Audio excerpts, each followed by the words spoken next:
is 11:08 in the AM, Friday, September 3rd.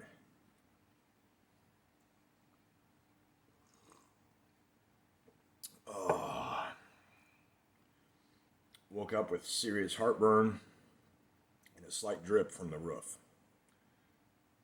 A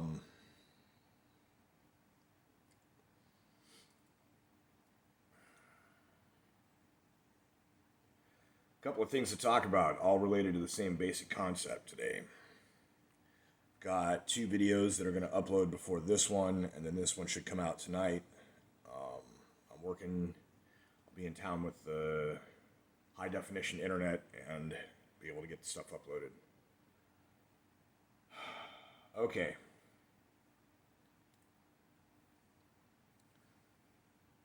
So you've got, excuse me, you have got parents outraged at the shit they're teaching their kids in schools. You got parents who recognize that their kids, in order to learn, need to socialize, but not just socialize, they need to be oxygenated. And based on all the science so far, the real science, the kids are not really a threat. The reason the kids don't really catch it and don't really transmit it, especially at a young age, is because 85% of the transmission of the disease is done through mucous membrane contact, not through aerosolized droplets. Again, this is a thing that they have known full well since the very, very beginning in the spring of 2020 or the fall of 2019. In some places, students are standing up and saying no, as well as their parents. Remember, initially they tried to make it so that if your parents are anti-vaxxers and if you still want to get it, you can still get it. Remember they were talking about that? Kids defying their parents, schools not requiring parental permission slips for minor children to do things. Awful bold, I think. And of course, here we got Veritas, Project Veritas discovered through some undercover work, a teacher who is full on indoctrinating his students into communists. And he's not the only one doing it.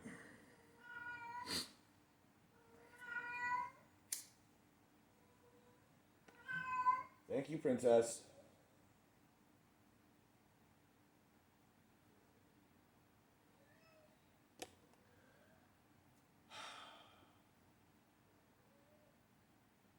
Now they're claiming, on a mainstream front, that people who have the jab have the same level of antibodies as the people who have natural immunity, even though the study's showing that natural immunity gives you 13 times as much protection. On top of this, something like another 80-ish% of new COVID cases in most places are people who had the jab.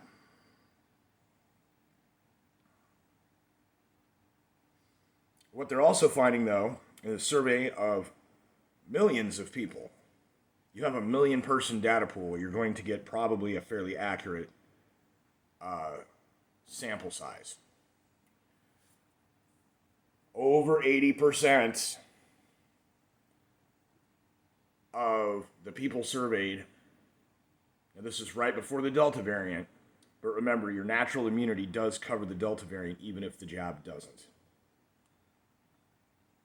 80% of people had antibodies in some form or another. Now, we don't need 80% to get to herd immunity. We need way less than that.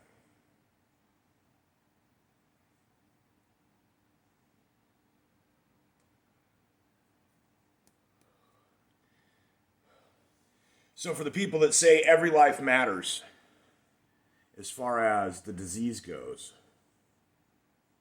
if the disease itself takes out 1/10 or 100th of the number of people out of all people that get sick with it, takes out less people, kills less people, than out of all the people that get the jab that have an adverse lethal event.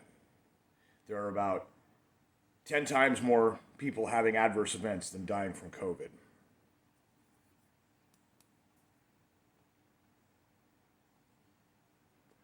Now, if you're going to say that every single life with COVID matters, that we still got to try and save all those lives, but the cure actually does more harm than the disease does.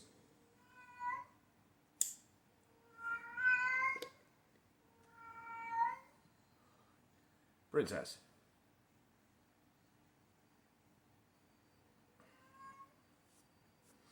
You got people refusing to comply, refusing to obey. You got a growing mountain of real peer-reviewed science that does not agree with the narrative. And every time you get incontrovertible peer-reviewed science, a massive sample size, gargantuan peer review, and acclaim from all sides. Yes, this is true. And it goes against the narrative. The narrative will not be able to tell people that that is fake. More people will believe it than not. The science side is not the narrative.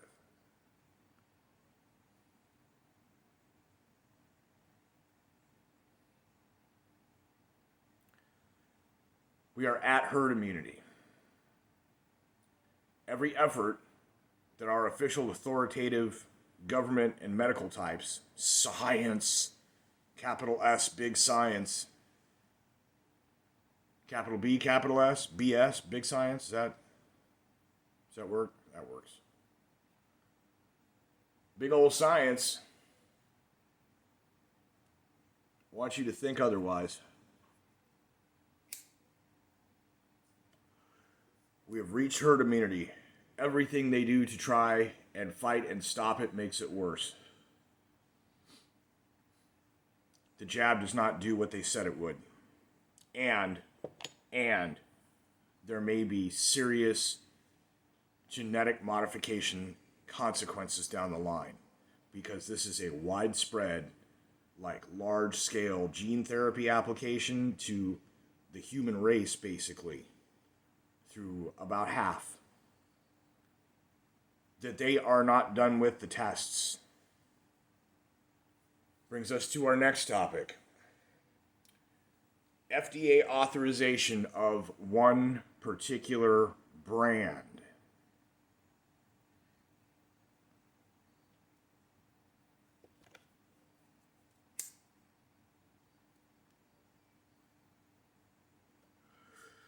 One particular brand of shot.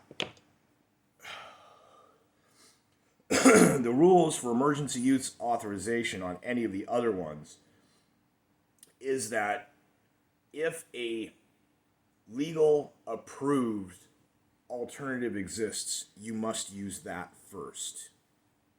So if you're like, oh, fuck, I better go get my vaccine, and you go to the hospital and they say, well, we got the Pfizer one here, and we got the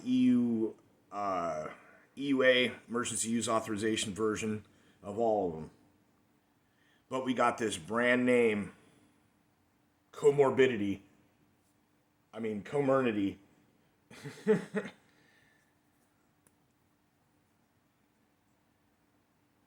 And that costs 3 times as much.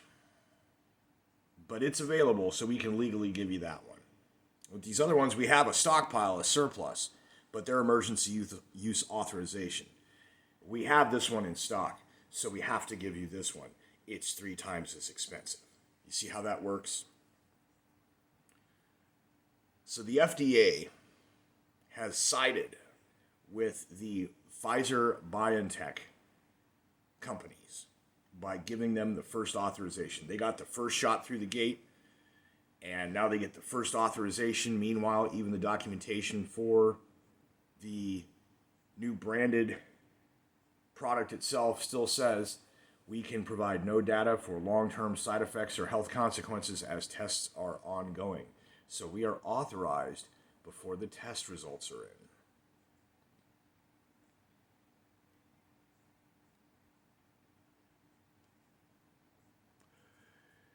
This, in my mind, is not for the purpose of shutting down people whose arguments are that it's not authorized, although that effect is present. It is specifically, although they may make it sound like that's what it is, specifically so that one company will profit over the rest.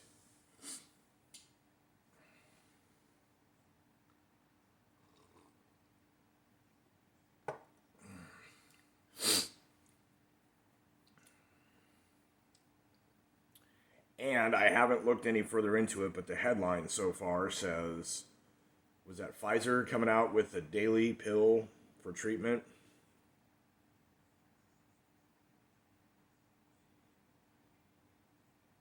Preventative daily pill? Daily pill? Are you serious? Daily pill?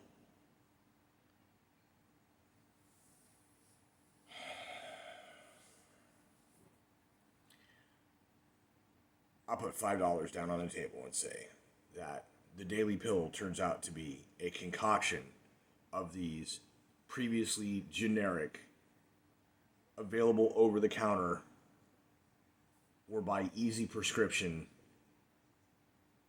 drugs that are able to be used off label for the treatment of COVID. They're going to find a way to mix them together, license the cocktail, brand the cocktail, and sell it for that insurance premium surplus that the insurance companies will pay in excess because that's what you're charging, so that's what they're paying, and then they carry that on to their customers.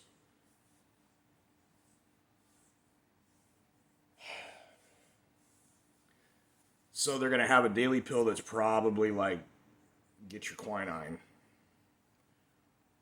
Or it's got a mixture of that, zinc and ivermectin or something. Speaking of that, we got Joe Rogan in the news. He got sick. He got desperate. He threw everything at it. Shotgun method. Blah. And he got over it. Unfortunately, when you do that, there is no real way to tell what specifically did the trick.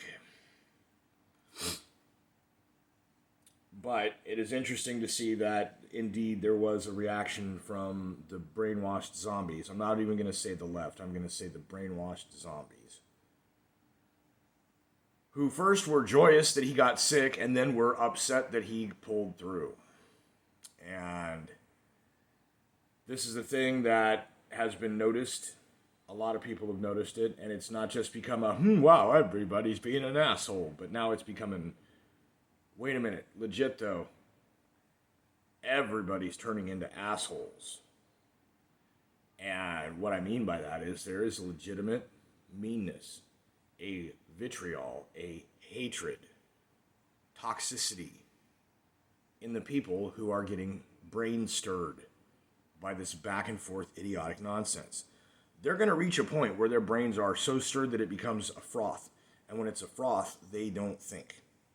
They're just going to be angry, lashing out reactively, maybe verbally coherent at the same time, but blah, blah, blah, blah, with hatred for just whatever, you know. Oh, did you hear Trump said the sky is blue and it's going to be a nice day today? Fuck God, bullshit, fucking green sky, today sucks, you know. And just in the head.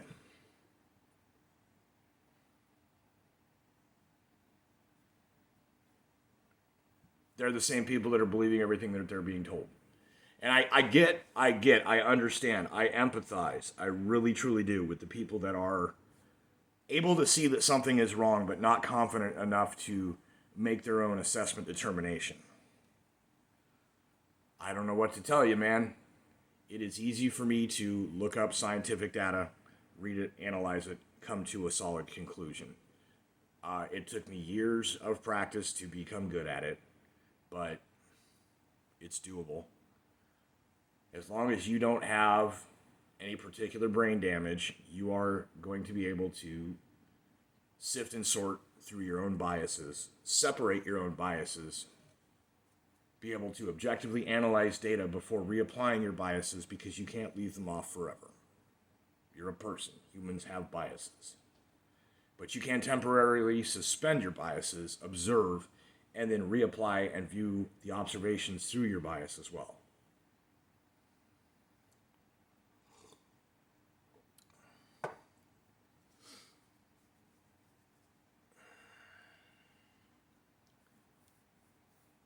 Still haven't heard anything in particular from our astonishing government other than the basic speeches. You may recall that during the Obama era, especially the second term after he had legalized that Smith modernization, the executive branch rock stars in the cabinet and the White House and the federal government all gave frequent press conferences. They would just go, make a statement to the press, and answer some questions, and there was always topics because there was always scandals. But they were doing this press conference business as a distraction because there were other nefarious things that they were doing behind the scenes at these press conferences. Oh, look, see, they're coming out and talking to people. They're not hiding anything. A lot of people fell for that. So now it's almost the same thing. Something comes up and they try and have him come out and say something, but I mean, he's deteriorating rapidly. The stress of it is becoming too much. He is not able to hold on for as long as he was previously, and we are only 8 months into the presidency. There are still 3 years and 4 months to go. We are going to face a constitutional crisis.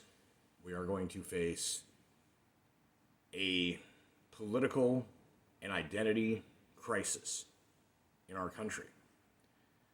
And people are going to be forced to make a choice. And if they are too stupid to make the right choice, it's going to fuck the rest of us. And then once that choice is made, it is permanent. And these are the same morons who are, as a majority, going to be the ones making this choice. The same morons who thought it would be good to vote for the guy that we got now, as opposed to the guy that we had before. So there's going to come a point where seriously, like everybody, they're doing polls, they're finding out that people are like, yeah, Biden should definitely step down, but oh, Jesus Christ, look who his replacement would be. Y'all thought it was bad, the idea that, oh, well, we need to impeach and get rid of Trump. Okay, you mean so his super ultra, like, bow tie and hair grease on Sunday morning, churchiest churcher of churchiness, Mike Pence, was going to be in charge after that? Oh my, you did not want that. Pussy Pence, you don't want that.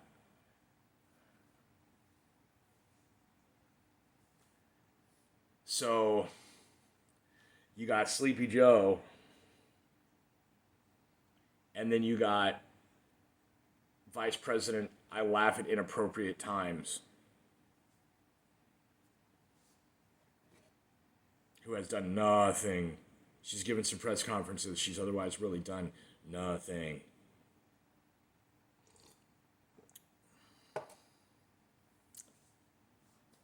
If we get far enough down the line of presidential succession, eventually one of my own home state senators becomes a viable replacement president pro tem.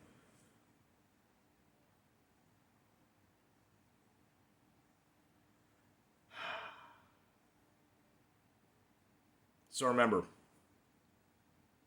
we are realistically at a point where the virus can no longer harm the society. But the society can still harm the society. And it is possibly going to prove this fact to be true because we are reaching a point where the government is no longer able to govern and the society needs to decide whether or not it needs the government. And what we as a group are willing to put up with will be tested. And There's another midterm election coming up in 2022. A year and 3 months from now. There's Senate and House and some state level down ballot non-presidential stuff. Vital elections, mind you. Elections that must be protected, that need to be transparent, that have to be on the level and the up and up.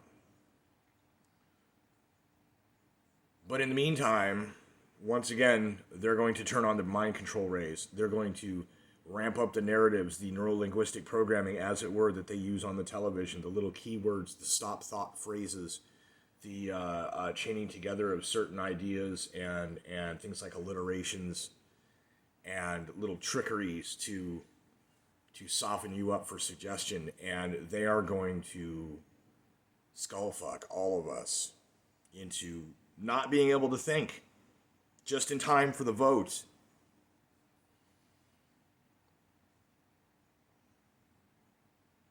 So, call it good there. Ha ha ha, what a time to be alive, huh? Stand tall, walk without fear. Remember the face of your father, I guess I could say.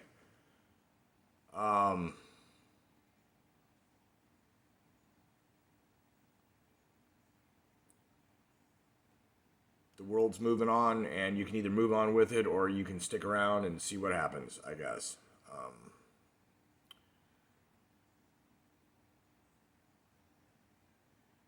But keep your eyes open, pay attention, know that they are lying to you, so that when you keep your eyes open and when you do pay attention and when you get a message or a narrative or news, that you remember that they are lying to you about something, and you must be suspicious until you figure out what it is they're lying about. And until that point, you cannot trust anything they say 100%. That's all there is to it. Time is coming. People are going to have to make a choice what they're willing to put up with. Whether they will accept the corruption, the control, the authoritarianism. That decision will affect the rest of us. So some of these super ignorant, self-centered people that don't know how to think from other people's perspective are going to probably make decisions like this and make choices like this that will make them feel okay inside, make them feel safe. And what they will be doing is choosing something that harms everyone in the long run. And it will be permanent choices. What happens with this constitutional crisis, this eventuality, will determine the future of our country, whether we have a country, whether some other country decides to step in and pick up the busted pieces and take it over, and whether that will be any good for the rest of us, because that could happen within our lifetime. Don't take for granted that where you live and what you have right now is the way it will always be, because it is not like that. Death and taxes are the only constant, and if all the world governments fall, it's just death. That's the constant. So really, change is the constant. Don't go thinking that this country is impervious. Don't go thinking that you can walk around and talk about how much you hate it here. Imagine what it will be like when the things that you advocate actually happen here. How terrible it would be. Choices are coming. Permanent choices. What we are willing to put up with. Permanent consequences are coming.